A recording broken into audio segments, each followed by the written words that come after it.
The other thing that you need to ask yourself as you're analyzing a property is, what levers can I pull?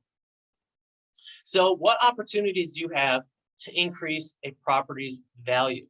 So here's a couple different ways. You can increase the rental rates. You can look for room for expansion, cash versus a loan. So I always recommend making multiple offers. For an example, the deal that I had just mentioned that we purchased for 390,000, that was all cash. But we made them three different offers. We gave them an offer for, here's what we could pay you if we use bank financing, which was, I believe, maybe 450,000. And then we gave them an offer for seller financing, and we said, hey, we can pay you $420,000 with seller financing.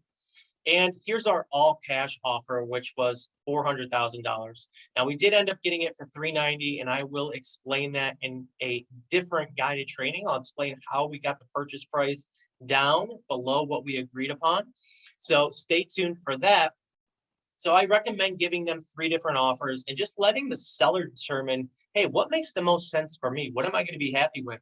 Do I want them to get a loan and I'll take the 450 or the higher number? Am I interested in seller financing? And then usually your all cash offer is going to be your lowest offer. And I've done this three different times and they've always accepted the all cash offer.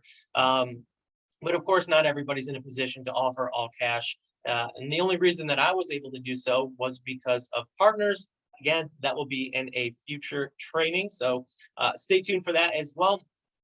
And then, as I mentioned, cash versus loan, seller financing.